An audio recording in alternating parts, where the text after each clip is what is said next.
Hello guys, today is just going to be a short video of what you need to know to start your build.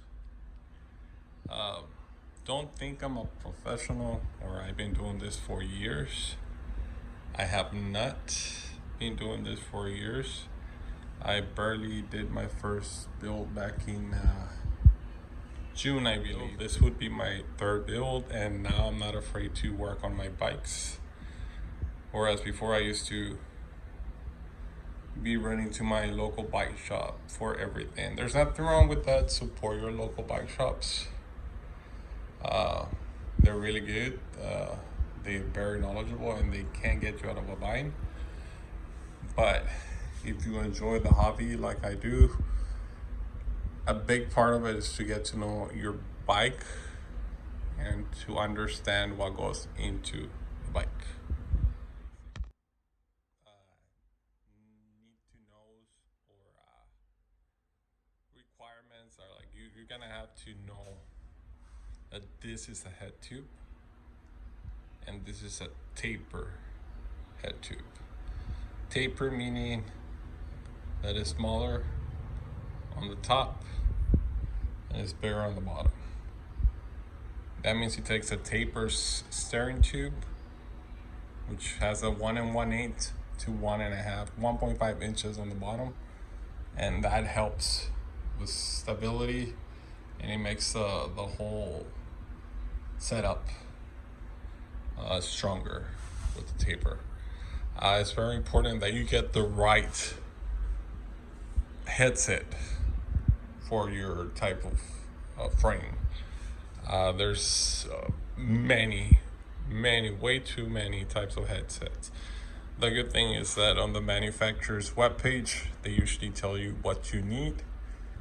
And if you don't have that kind of information, that's where your local bike shop comes in, or the forums, and they help out a lot.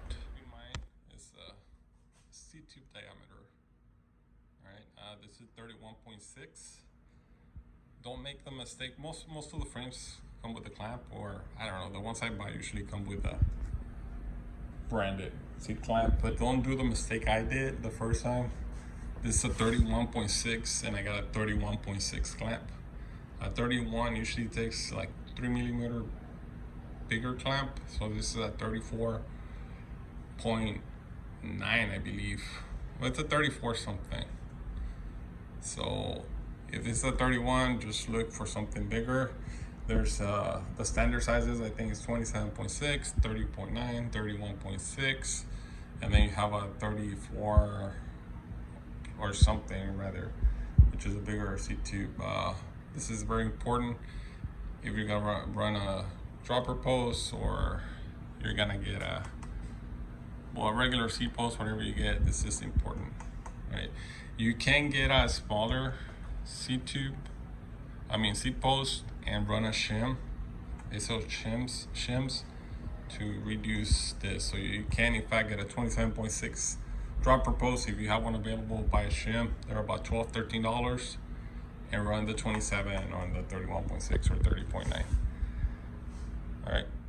Another thing to keep in mind is your bottom bracket. This is an English threaded bottom bracket. There's a press fit bottom brackets. There's many different types of bottom brackets. And I'm not gonna sit here and list them all. There's many good videos. Park Tool has a great series of videos explaining the bottom brackets. Just telling you general information of what you need if you're gonna build your own bike. Another thing that's important is know your back spacing. Some frames are still running the regular 12. Well, some are quick release. That's a 9mm skewer. Some are running 142 in the back. Usually quick releases are 135 millimeters of spacing. And there's through axle before boost is the 12 by 142. And now you have the most common one, which is boost, which is a 12 by 148. It's 148 millimeter spacing right here. This is the most common wheel hub spacing in the width of the wheel. From here to here, this is a 148. And then you have what is being present more and more is the 12 by 150 Super Boost. You see that a lot in downhill bikes that require a little more strength in the back, but the norm is a 148 boost. As far as the front spacing, it all depends on what fork you get. It could be a 15 by 100 or a boost, which is a 15 by 110, or it could be a 20 by 110. I believe that's just a thicker axle. One of the things I still have issues with, and it's still kind of a gray area for me, is brake mounts. I know this is an ISO type of mount, but check your manufacturer's specifications. Some of them, like this is compatible with a 180, some are only compatible with 160, some of them have a different type and you have to buy an adapter. Adapters are specific, most of the time they're specific for the manufacturer, like Magura with Magura and Shimano with Shimano, SRAM with SRAM. I have been using Shimano on my Blue Pig for the front brake, for the front rotor, and it works. So